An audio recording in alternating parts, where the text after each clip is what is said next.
नमस्कार दोस्तों, स्वागत है आप सभी का बौद्धियम इंस्टीट्यूट में। आज हम एक ऐसे अध्याय की शुरुआत करने जा रहे हैं जो सिर्फ परीक्षा के लिए नहीं बल्कि भारतीय समाज और लोकतंत्र के लिए समझने के लिए काफ़ी बेहद महत्वपूर्ण है। जरा सोचिए, क्या कभी किसी लड़की को सिर्फ इसलिए कम अवसर मिले क्योंकि वह लड़की है? क्या किसी व्यक्ति के साथ उसके धर्म या जाति के कारण अलग व्यवहार किया गया है? और सबसे बड़ा सवाल है, क्या लोकतंत्र इन सभी भेदभाव को खत्म कर सकता है?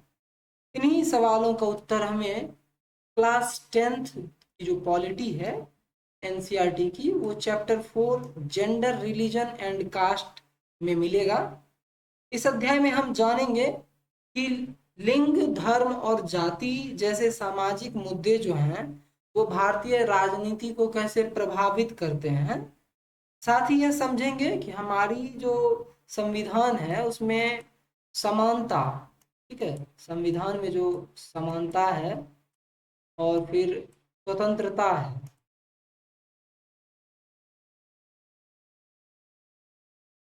स्वतंत्रता है और न्याय के माध्यम से, संविधान में जो समानता, स्वतंत्रता और न्याय है उनके माध्यम से इन चुनौतियों को कैसे समाधान करने का प्रयास करेंगे।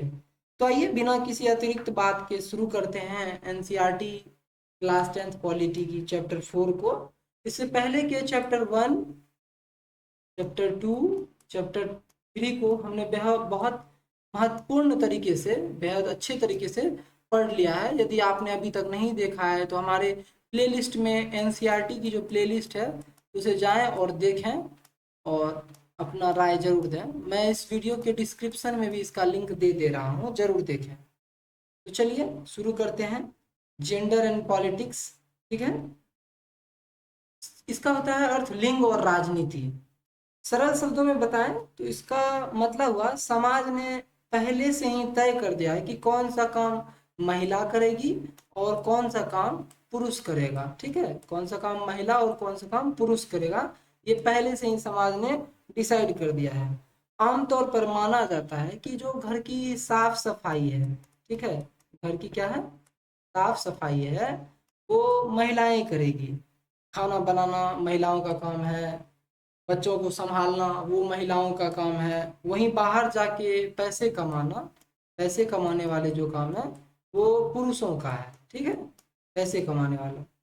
मजेदार बात क्या है कि इन कामों को पुरुष इसलिए नहीं करते, ये जो साफ सफाई वाले हैं वे इसे कर सकते हैं लेकिन नहीं करते हैं क्योंकि उनको इनके पैसे नहीं मिलते हैं। घर में करेंगे तो उनको कोई पैसा इनका नहीं मिलेगा, ठीक है।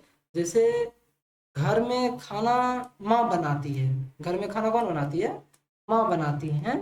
लेकिन बड़े बड़े होटल में देखे होंगे, बड़े बड़े होटल में जो है खाना कौन बनाता है, वो मुख्य जो रसोइये होते हैं, उनके जो शेफ होते हैं वो ज़्यादातर पुरुष होते हैं। कौन होते हैं, पुरुष होते हैं। बड़े बड़े होटलों में जो शेफ होते हैं वो कौन होते हैं, पुरुष होते हैं, ठीक है। इसी तरह घर में माँ कपड़े सिलती है, कपड़े कौन सिलता है, माँ सिलती है। लेकिन आप देखिएगा बाजार में जो दर्जी होता है वो पुरुष होता है। दर्जी कौन होता है, पुरुष हो जाता है। मतलब जब इन चीज़ों का पैसा मिला तो वो अच्छे से काम करते हैं, ठीक है। इसको यहाँ देखिए लिखा गया है, लैंगिक विभाजन समाज में व्याप्त असमानता का एक रूप है जो जीव विज्ञान पर नहीं बल्कि सामाजिक अपेक्षाओं और रूढ़िवादी आधारित है, रूढ़िवादिता पर। यह सार्वजनिक निजी विभाजन को जन्म देता है जहाँ महिलाओं को घरेलू काम और बच्चों के पालन पोषण तक सीमित कर दिया गया है, ठीक है। बात करें सार्वजनिक और निजी विभाजन, जो है ये सार्वजनिक और निजी विभाजन, तो इसको सरल शब्दों में अगर समझेंगे तो महिलाओं को जो है घर की जो चार दीवारी है, फीमेल्स को जो है, महिलाओं को घर के चार दीवारी मतलब निजी जीवन तक ही सीमित रखा गया है। और पुरुष को जो है, जो मेल है, उसको बाहर की दुनिया मतलब सार्वजनिक, उनको सार्वजनिक दुनिया में और राजनीति का मालिक बनाया गया है, ठीक है। यह क्यों गलत है, यह बंटवारा जो है किसी बायोलॉजिकल मतलब जैविक है ना, यहाँ जीव विज्ञान पर नहीं आधारित है। ऐसा कहीं नहीं लिखा है कि महिलाएं बाहर का काम नहीं कर सकती हैं, महिलाएं भी बाहर का काम कर सकती हैं। यह सब समाज की जो है पुरानी सोच जो है, जिसको हम स्टीरियोटाइप बोलते हैं, क्या बोलते हैं, स्टीरियोटाइप बोलते हैं। स्टीरियोटाइप और अपेक्षाओं के कारण बना हुआ है। चलिए आगे देखते हैं। यह जो असमानता है, यह व्यवस्था जो है महिलाओं को समाज और राजनीति में जो है, ये जो असमानता है महिलाओं को समाज और राजनीति में, मतलब सोशली और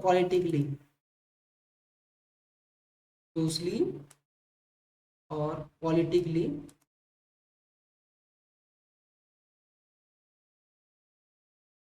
जो है वो आगे बढ़ने से क्या करता है, रोकता है महिलाओं को। ठीक है, बदलाव क्या होगा, आज के समय में जो यह सोच है वो बदल रही है, इसमें बदलाव हो रहे हैं। तो महिलाएं भी जो है डॉक्टर, इंजीनियर और लीडर जो है बनकर बाहर की दुनिया का जो सार्वजनिक जीवन है, क्या है, सार्वजनिक जीवन, ठीक है,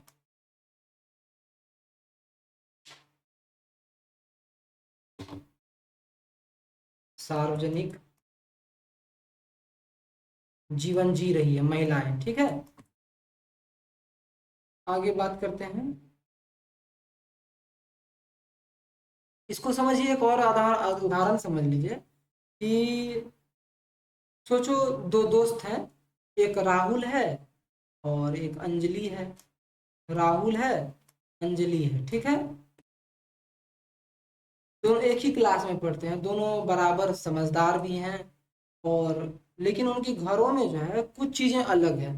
जैसे घर का अंदर का जो नज़ारा है, सुबह उठते ही जो अंजलि की मम्मी है, रसोई में चाय और नाश्ता बनाने लगती है, झाड़ू पोछा करने लगती है। ठीक है, वहीं राहुल के जो पापा हैं वो क्या करते हैं, सुबह उठते हैं, तैयार होकर जो है अखबार पढ़ते हैं, फिर ऑफिस और बाहर चले जाते हैं राहुल के पापा। यह सोच कहाँ से आई, यह जो सोच है कि अंजलि की मम्मी किचन में चले गई और राहुल के पापा अखबार पढ़ के उसके बाद तैयार व्यार होकर ऑफिस चले गए। समाज में लोग जो है ऐसा मानते हैं कि घर संभालने की जिम्मेदारी है, बच्चों की देखभाल की जिम्मेदारी है, किसकी, बच्चों की देखभाल की जो जिम्मेदारी है वो मम्मी दीदी की है, किसकी है, मम्मी की है, दीदी की है। ठीक है, उनकी जिम्मेदारी है। इसी को इसी जो ये जो इमेज बना हुआ है, इस इमेज को जो है सार्वजनिक निजी विभाजन कहा गया है। मतलब सार्वजनिक और निजी विभाजन में, जैसे आप देखे होंगे कि कोई लोग निजी जीवन में ही रह गए, मतलब ये अंदर तक ही रह गई है ना, यानी महिलाओं की जो दुनिया है वो अंदर मतलब निजी में रह गई, किस में रह गई, निजी, उन्हें बाहर नहीं जाने दिया गया, निजी जीवन रखा गया। यानी महिलाओं को दुनिया के जो घर के अंदर का माहौल है निजी में ही रखा गया, और पुरुष को जो है दुनिया घर के बाहर मतलब सार्वजनिक मान लिया गया। ठीक है, कहानी में ट्विस्ट क्या है कि होटल का जो शेफ और दर्जी है, आपको समझिएगा, थोड़ी देर पहले हम आपको बताए थे, होटल का जो शेफ और दर्जी है, कौन है, शेफ हो या फिर बाहर का टेलर हो, दर्जी हो, ठीक है, ये जो है ये इनको जब पैसा मिला तो ये काम कर रहे हैं। जैसे आप देखेंगे कि राहुल के पापा जो हैं खाना बनाना, आप हम आपसे पूछें यदि कि राहुल के पापा को खाना बनाना नहीं आता, तो जवाब आता है, जवाब अगर आप देखेंगे तो यह है, वो जानते होंगे राहुल के पापा खाना बनाने के लिए, जब बीमार होती है तो पापा भी मैगी या खाना बना लेते हैं। ठीक है, अब इमेज जो है ये बना हुआ श्रम का लैंगिक विभाजन को, उसको समझिए कि जब बीमार पड़ रही है तब, मतलब बाहर में वही पुरुष जो है शेफ बन रहा है, वही दर्जी बन रहा है। मतलब जब तक घर में खाना बनाना हो, बर्तन धोना हो, कपड़े सिलना हो, मुफ्त का काम जो है जिसके पैसे नहीं मिलते हैं, तब तक समाज कहता है कि यह महिलाओं का काम है। किसका काम है, महिलाओं का, जब तक पैसे नहीं मिल रहे हैं। ठीक है, महिलाओं का काम है, ऐसे काम है। लेकिन जैसे ही इसी काम के शेफ और टेलर के ही एकदम, जैसे दुनिया के जो सबसे बड़े और महंगे होटल होते हैं, खाना बनाने वाले जो रसोइये होते हैं पुरुष होते हैं, इन्हें पैसे अच्छे मिलते हैं, और बाजार में कपड़े कपड़े वाले जो दर्जी होते हैं वो भी बहुत अच्छे होते हैं, जो मजबूत बढ़िया है, उनके अंदर कला होती है, वो भी पुरुष होते हैं, क्योंकि उनको पैसा मिलता है, क्योंकि उन्हें इस काम की जो यहाँ सैलरी मिलती है। ठीक है, आगे समझेंगे। फेमिनिस्ट मूवमेंट्स एंड पैट्रियार्की, नारीवादी आंदोलन और पितृसत्ता, इसको समझेंगे। जो नारीवादी चीजें हैं, ये जो फेमिनिस्ट है, इसको समझिए। नारीवादी कोई भी हो सकता है, एक लड़का भी और एक लड़की भी। ठीक है, मैन भी हो सकता है और वोमेन भी हो सकता है, या वह व्यक्ति है जो मानता है कि लड़कों और लड़कियों को जो जीवन में है वो बराबरी का मौका मिले। ठीक है, जैसे मान लीजिए कि क्रिकेट मैच होना है, क्या होना है, क्रिकेट मैच होना है। अगर कोई कहे कि लड़कियां क्रिकेट नहीं खेल सकती है, वे सिर्फ चीयर लीडर बनेंगी, तो यह गलत है। लेकिन जो व्यक्ति कहे लड़कियों को भी बैटिंग और बॉलिंग का मौका मिलेगा, वही नारीवाद सोच रखता है। मतलब जो लड़कियों में डिफरेंस ना दिखाए। ठीक है, यहाँ लिखा हुआ है ना, नारीवादी वह महिला या पुरुष है जो महिलाओं और पुरुषों के लिए समान अधिकारों और अवसरों में विश्वास करता है। समान अधिकारों में। नारीवादी आंदोलन का उद्देश्य व्यक्तिगत, पारिवारिक, राजनीतिक, कानूनी और शैक्षिक क्षेत्रों में समानता हासिल करना है। ठीक है, आगे बात करते हैं पैट्रियर्कल सोसाइटी की, पितृसत्तात्मक समाज की। जैसे पितृसत्ता का मतलब है ऐसा समाज या परिवार जहां सारे बड़े फैसले जो हैं वो कौन लेते हैं, पिता या दादा लेते हैं। ठीक है, मतलब पुरुष लें, मेल लें, जो जितने भी बड़े डिसीजन हैं वो मेल लें। ठीक है, और महिलाओं की बातों को जो है कम महत्व दिया जाए, वही पितृसत्तात्मक समाज कहलाता है। भारत का सच है कि हमारा देश आज भी जो है, भारत काफी हद तक पुरुष प्रधान है, जहां लड़कियों को कई मोर्चे पर भेदभाव का सामना करना पड़ता है। ठीक है, जैसे देखेंगे, women face disadvantage, discrimination and operation in various ways. ठीक है, male India remains a male dominated patriarchal society ruled by father, है ना, जहाँ मेल रूल करे, शासन करे। आपको जो है चार मुख्य भेदभाव दिए गए हैं, उसके साथ समझेंगे। कम पढ़ाई, जैसे लिटरेसी रेट जो है, साक्षरता दर जो है, अगर आप समझेंगे, female literacy rate is only 54 compare to 76 among man.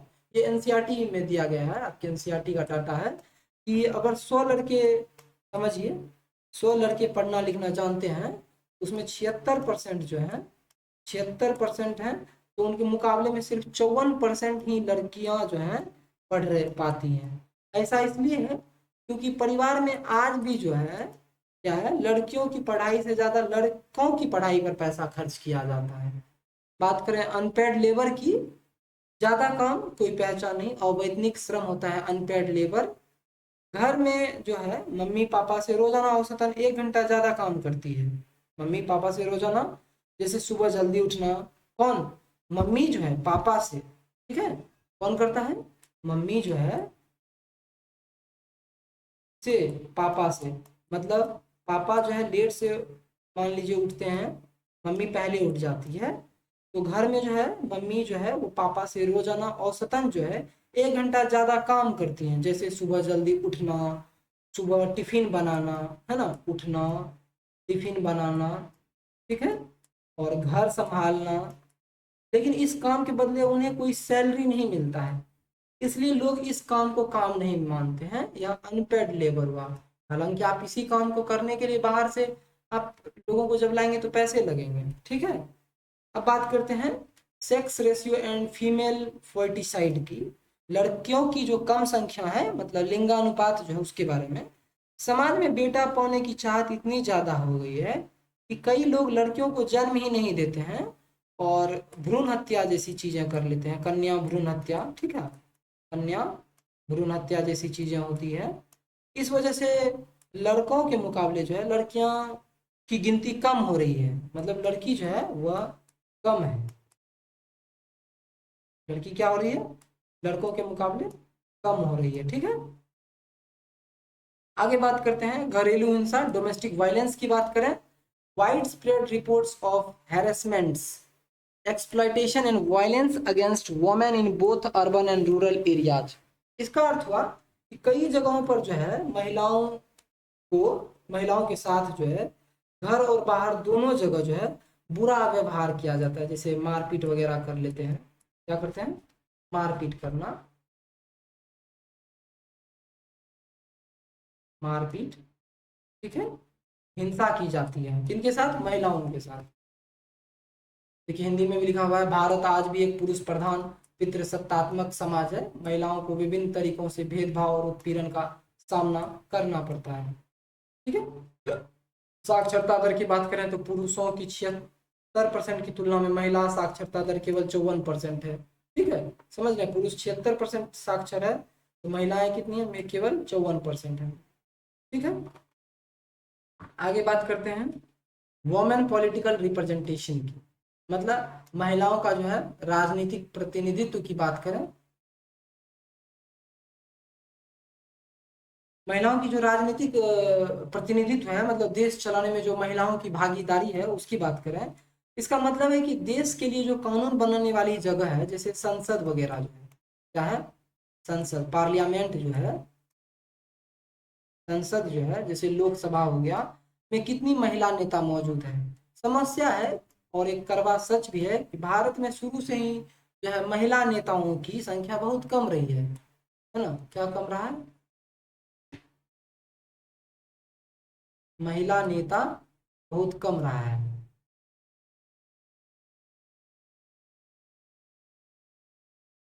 कम रहे हैं।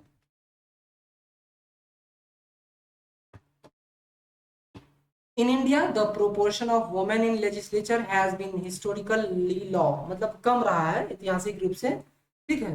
लोकसभा में जो है 15% से भी कम, 15% in the Lok Sabha and less than 10% in state assembly, और 10% से भी कम जो है विधानसभा में महिलाएं चुनी जाती है, ठीक है। समझने के लिए इसको, जैसे आप समझिए कि आपके क्लास में 50 बच्चे हैं, कितने बच्चे हैं? 50 बच्चे हैं, उसमें से 25 लड़की लड़के और 25 लड़कियां हैं। 25 क्या है? लड़कियां, मतलब बॉयज हैं 25 और गर्ल्स 25। लेकिन जब मॉनिटर चुनने की बारी आती है, मॉनिटर चुनने की बारी आती है, तो हमेशा लड़कों को ही मॉनिटर बनाया जाता है। किसको बनाया जाता है? बॉयज को बनाया जाता है, लड़कियों को मौका ही नहीं मिलता है। तब टीचर एक नया नियम बनाते हैं कि अब से कम एक मॉनिटर लड़की होगी। कौन होगा? एक मॉनिटर जो है कम से कम गर्ल्स होगी, ठीक है, एक मॉनिटर। इस नियम के बनते ही लड़कियों को अपनी बात रखने का मौका मिल जाता है, गर्ल्स भी अपनी बात रख सकते हैं। इसी नियम को जो है राजनीति में आरक्षण कहा गया है। क्या कहा गया है?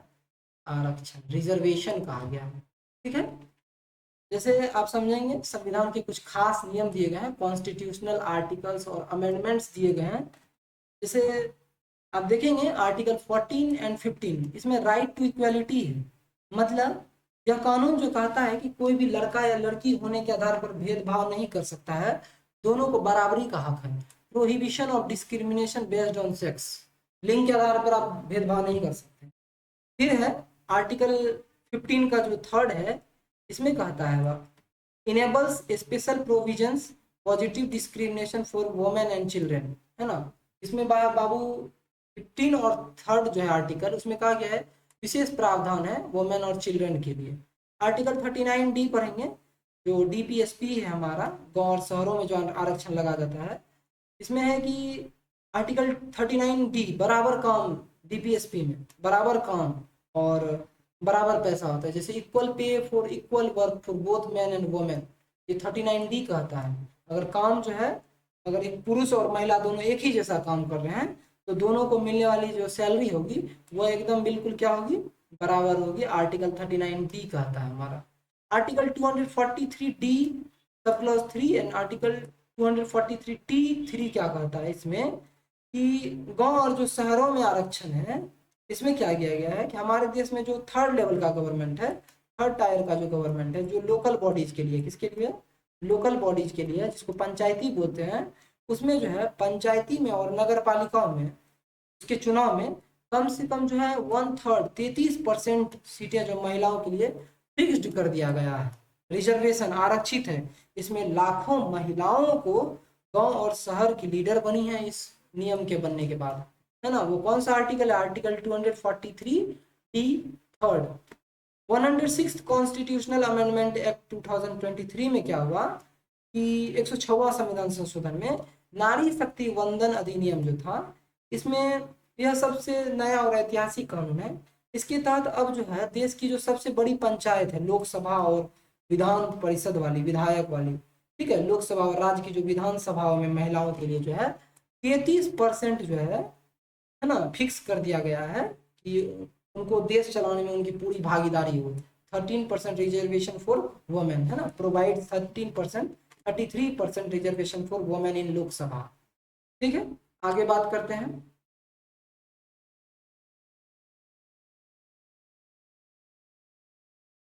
Religion, communalism and politics. धर्म सांप्रदायिकी, धर्म सांप्रदायिकता और राजनीति की बात करें तो इसको समझिए, इसमें आपको एनसीईआरटी में जो है 3 पर्सपेक्टिव दिए गए हैं रिलीजन और पॉलिटिक्स पर। जो महात्मा गांधी का दृष्टिकोण था, महात्मा गांधी का जो दृष्टिकोण था, religion can not be separated from politics. Gandhi ji मानते थे कि धर्म को राजनीति से कभी अलग नहीं किया जा सकता है। Religion mean moral and ethnic values drawn from all religions to guide politics.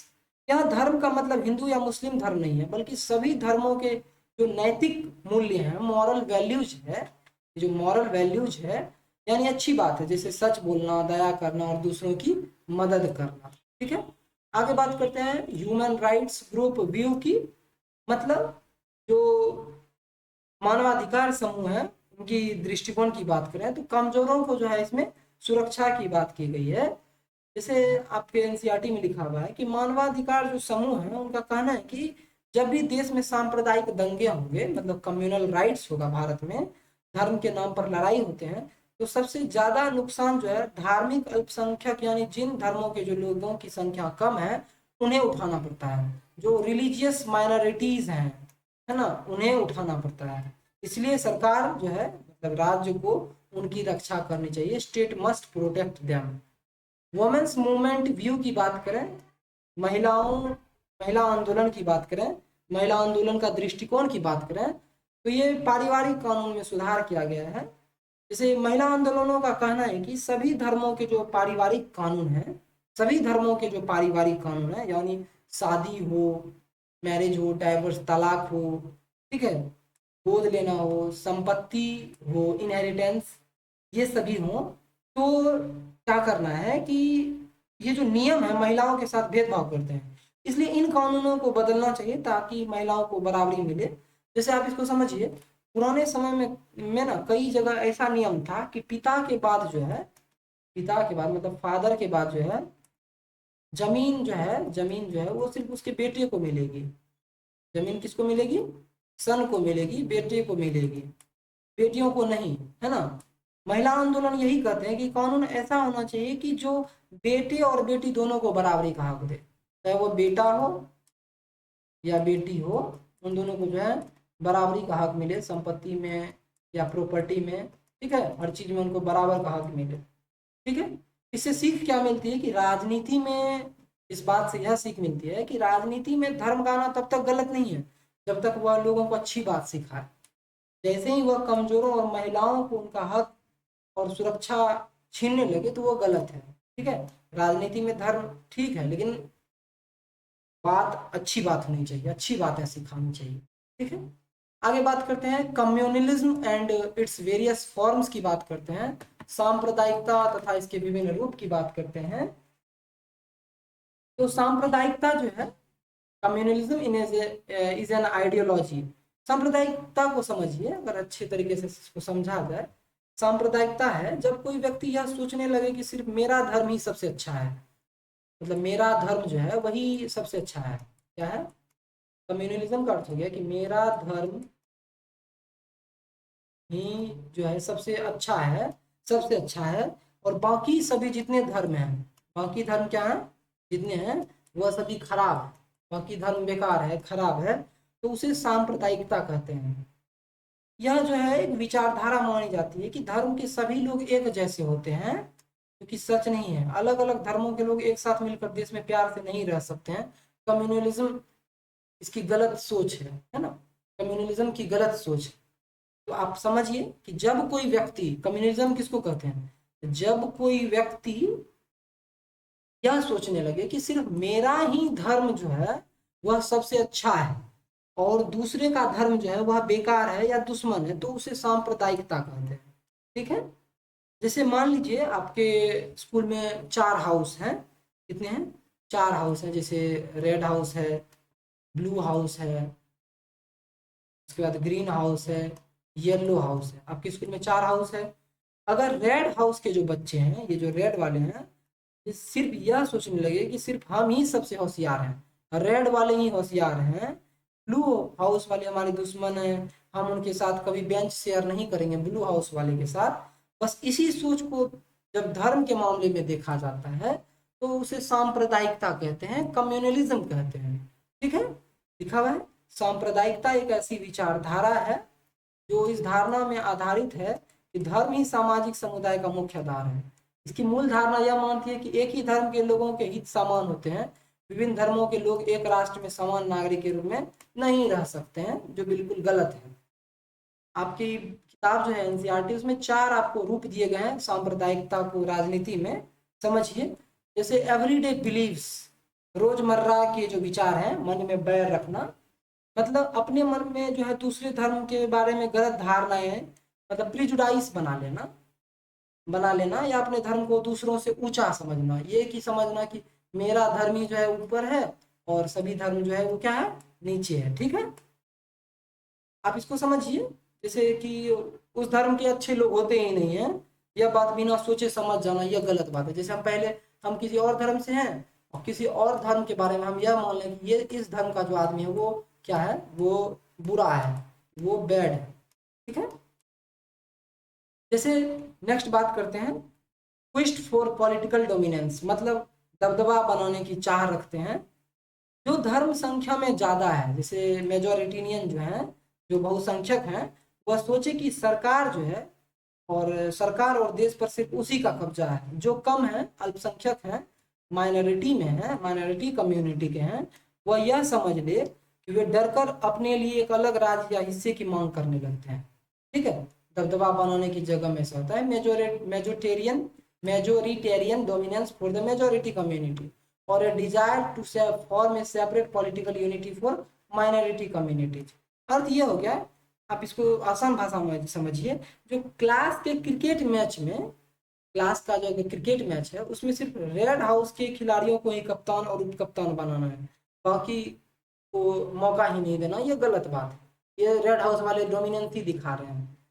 Next बात करते हैं पॉलिटिकल मोबिलाइजेशन की। वोटों के लिए जो है भावनाओं का इस्तेमाल करना, पॉलिटिकल मोबिलाइजेशन। जैसे चुनाव जीतने के लिए ना क्या होता है, धर्म के नाम पर वोट मांगा जाता है।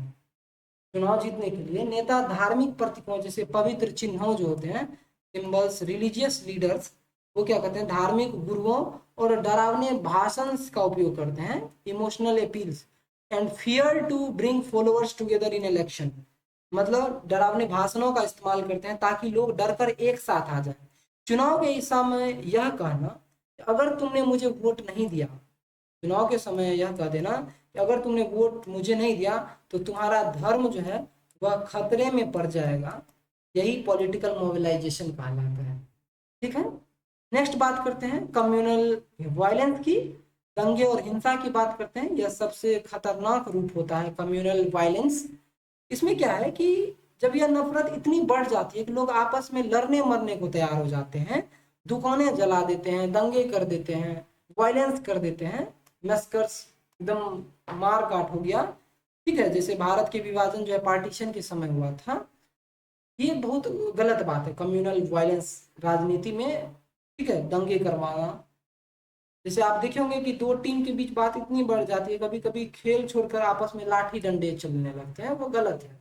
उनको सही तरीके से भी ले सकते हैं। आगे बात करते हैं secular state model in India की। भारत में धर्मनिरपेक्ष राज्य मॉडल की बात करें, धर्मनिरपेक्ष देश का जो अर्थ होता है, मतलब होता है कि ऐसा देश जिसका कोई अपना एक सरकारी धर्म नहीं है ना, एक सरकारी धर्म ना हो, वहाँ सभी धर्मों को जो है समान माना जाए, हिंदू हो, मुस्लिम हो, सिख हो, ईसाई हो, क्रिश्चियन हो, सभी क्या है, एक है। वहाँ सभी देश के जितने भी नागरिक उनको प्यार के साथ रखा जाता हो, कैसे रखा जाता हो, लव किया जाता हो, उनके साथ प्यार से रखा जाता हो।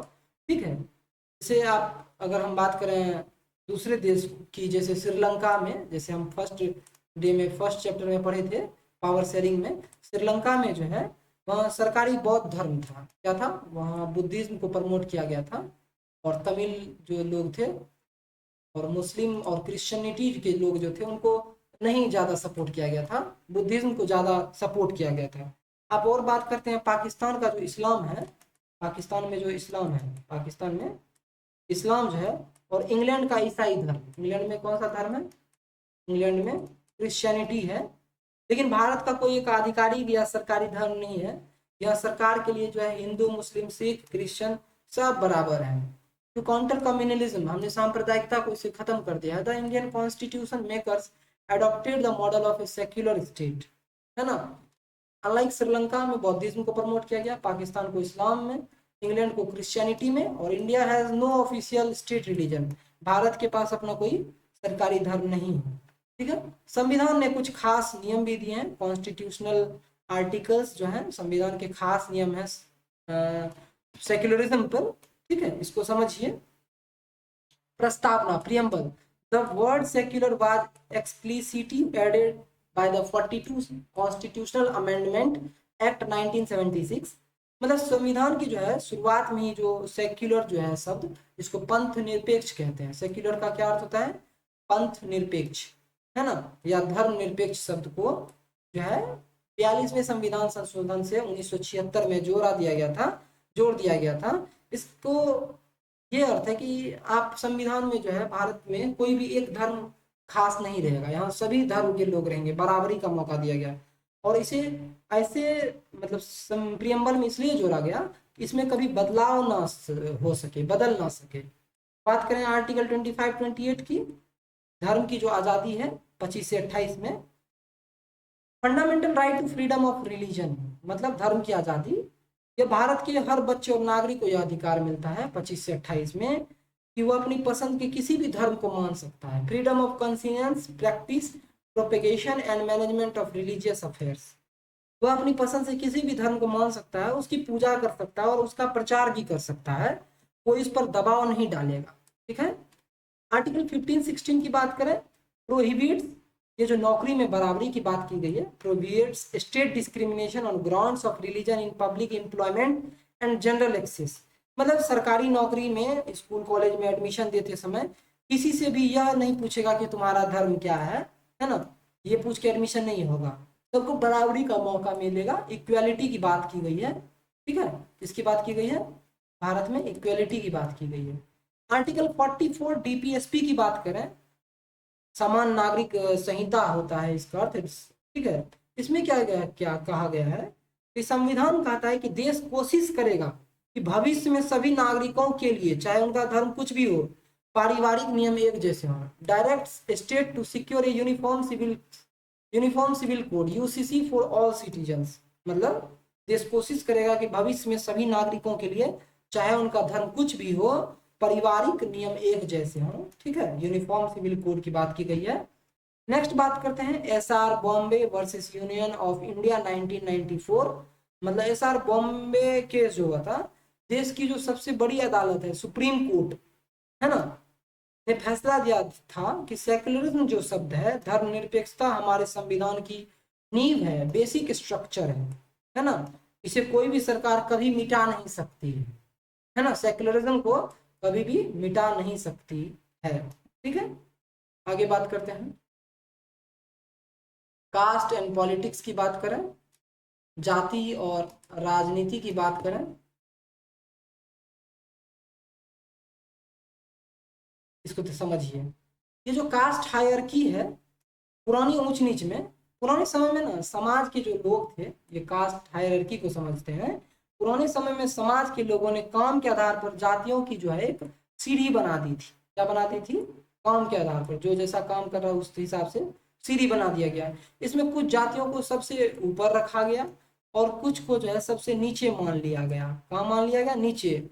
इसके कारण समाज में जो ये खाई आई, मतलब एकदम ये जो असमानता का रूप दिखा दिया गया, इसके कारण समाज में भेदभाव हुआ। क्या हुआ, भेदभाव हुआ, छुआछूत जैसी बुरी प्रथाएं जो हैं, अनटचबिलिटी आई, है ना, अनटचेबिलिटी जैसी चीजें, बुरी प्रथाएं पैदा हो गई।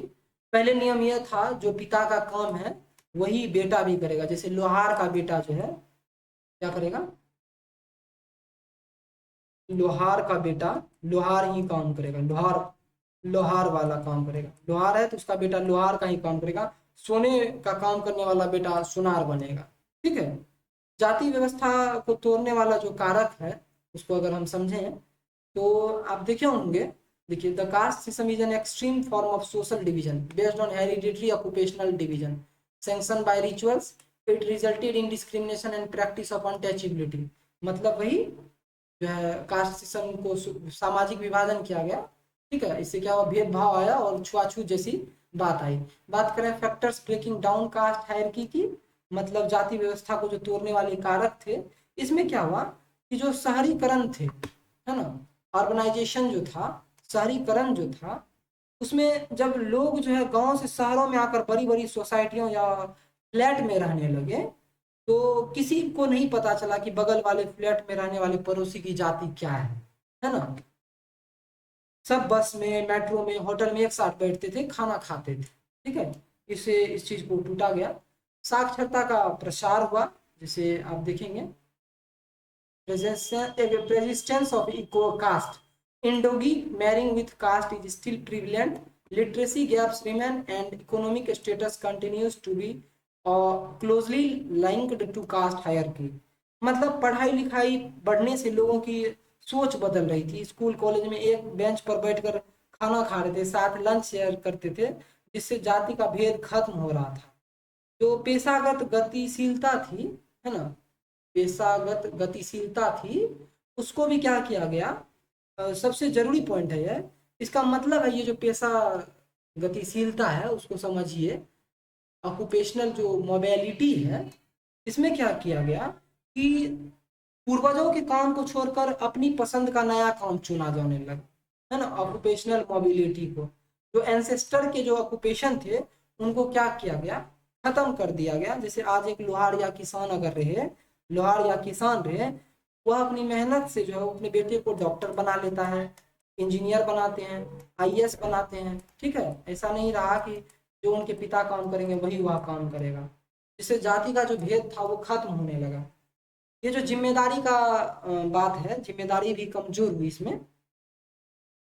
अब बात करते हैं जाति व्यवस्था, प्रिसिस्टेंस ऑफ कास्ट, जाति अभी भी क्यों बची हुई है। जैसे स्वजातीय विवाह जो है, इंडोगोमी जो है, marrying within caste is still prevalent. आज भी ज्यादातर लोग जो है शादी ब्याह अपनी ही जाति के अंदर करना पसंद करते हैं। दूसरी जाति में शादी को आज भी बहुत सारे जो परिवार हैं सही नहीं मानते हैं। ठीक है, इसमें क्या होता है कि लिटरेसी गैप्स रिमेन रह गया है, साक्षरता दर की बात हुई, पढ़ाई और पैसे का अंतर रहा, इकोनॉमिक स्टेटस का अंतर रहा। जैसे आज भी जो जातियां हैं पुराने समय में सबसे ऊपर थी, उनके पास पढ़ाई और पैसे ज्यादा हैं। ठीक है, वही जो जातियां सीढ़ियों से सदियों से जो है पिछड़े थे, एकदम नीचे थे, उनके पास आज भी अच्छे स्कूल और पढ़ने में जो है आगे बढ़ने के जो है साधन वो बिल्कुल कम है। ठीक है, कभी भी जाति व्यवस्था बनी हुई है, इंडोगोमी होती है, सेम जाति में विवाह होती है। आगे बढ़ते हैं, कास्ट इन पॉलिटिक्स की बात करें, राजनीति में जाति की बात करें तो से नेता और पार्टियां जो होती है चुनाव जीतने के लिए जाति का इस्तेमाल करती है। और वह जो जाति का इस्तेमाल करती है, आपके नोट में एनसीईआरटी में 3 तरीके दिए गए हैं, candidate selection, vote bank politics और मोबिलाइजेशन ऑफ लोअर कास्ट। इसको समझिए, जैसे कैंडिडेट जो सिलेक्शन है, मतलब उम्मीदवारों का जो चयन है, इसमें क्या होता है कि पार्टियां किसी इलाके में उसी नेता को टिकट देती है जिस जाति के लोग वहां ज्यादा रहते हैं, है ना। Parties consider the caste composition of voters when nominating candidates, है ना, उसी कास्ट को कंसीडर करते हैं, क्या करते हैं, कंसीडर करते हैं जो वहां पर ज्यादा कास्ट के लोग रहते हैं। वोट बैंक की राजनीति होती है, वोट बैंक पॉलिटिक्स होता है, जैसे नेता किसी एक जाति के लोगों को खुश करने के लिए उनके फेवर की बातें करते हैं, है ना, ताकि उस जाति के लोग सभी मिलकर उस नेता को वोट दे दें। Political party appeal to caste sentiments, है ना, उसी जाति के बारे में एकदम बढ़िया बढ़िया बात बोलना ताकि उसे वोट मिल पाए, सिक्योर कर पाए। बात करें मोबिलाइजेशन ऑफ लोअर कास्ट की, है ना, निचली जातियों का जो लामबंदी है politics brings self respect and political consciousness to historical suppressed castes. राजनीति की जो अच्छी बात यह है कि इसकी वजह से जो जातियां पहले दबी कुचली थी, उनके अंदर भी राजनीतिक चेतना जो है, पॉलिटिकल कॉन्शियसनेस जो है, वह जागरूकता आई है। वे भी अपने हक और आत्मसम्मान के लिए वोट देने लगे हैं। ठीक है, आगे बात करते हैं। सिर्फ जाति के भरोसे, why caste alone can not determine Indian election. सिर्फ जाति के भरोसे चुनाव क्यों नहीं जीता जा सकता है, इसकी बात अगर करें तो no single parliamentary constituency has a clear majority of a single caste. कोई भी इलाका अगर हो तो एक जाति का नहीं होता है। देश का कोई भी चुनाव क्षेत्र हो, है ना, देश का कोई भी चुनाव क्षेत्र हो, मान लीजिए ये कोई चुनाव क्षेत्र है, इसमें जो है सिर्फ एक ही जाति के लोग रहते हों, ऐसा नहीं होता है। चुनाव जीतने के लिए हर नेता को दूसरी जातियों का भरोसा जो है, भरोसों को भी जीतना पड़ता है। ये अलग अलग जाति के जो लोग हैं सबका भरोसा जीतना पड़ता है। No party gets all the votes of a particular caste. Vote bank doesn't mean 100% votes. जैसे 100% वोट कभी नहीं मिलते हैं। आप कितने भी यहाँ पे है ना कास्ट सेंटिमेंट के साथ खेल लीजिए, किसी एक पार्टी को 100% वोट उस जाति से नहीं मिल सकता है। किसी जाति को जो है वोट बैंक बोलने का यह मतलब बिल्कुल नहीं है कि उस जाति के जो है सारे वोट जो है, जितने भी वोट हैं, वो सिर्फ आंख बंद करके एक ही पार्टी को दे देंगे। आंख बंद करके एक पार्टी को नहीं देते हैं, लोग अपनी पसंद से अलग पार्टियों को भी वोट देते हैं। Multiple parties often field candidates from the same dominant caste. एक ही जाति के दो खिलाड़ी होते हैं, कई बार दो अलग अलग पार्टियां जो है, जैसे मान लीजिए पार्टी ए है और पार्टी बी है, इसमें क्या कर दिया गया, एक ही जाति के, मतलब यह भी उसी जाति को इलेक्शन में खड़ा किया और यह भी उसी जाति को इलेक्शन में खड़ा किया, है ना। अब क्या होता है, उस जाति के जो है वोट दोनों नेताओं में जो है आधे आधे बट जाते हैं। Sitting MPs and MLA frequently lose elections proving voters जज परफॉर्मेंस बियॉन्ड कास्ट। काम खराब अगर करते हैं तो कुर्सी खराब हो जाती है। अगर सिर्फ जाति से चुनाव जीता जाता तो जो सिटिंग एमपी हैं और एमएलए हैं वो कभी चुनाव हारते ही नहीं। लेकिन अगर वे अच्छा काम करते हैं, है ना, तो उनकी अपनी ही जाति के लोग उन्हें हरा देते हैं। मतलब अगर अच्छा काम नहीं करते हैं तो उनकी अपनी ही जाति के लोग क्या कर देते हैं, उनको हरा देते हैं। यानी जनता से ऊपर उठकर काम, जनता जो है अपने जाति से ऊपर उठकर जो है परफॉर्मेंस को देखता है। किसको देखता है, परफॉर्मेंस। जिसका परफॉर्मेंस बढ़िया होगा उसी को चुना जाएगा। ठीक है, आगे बात करते हैं।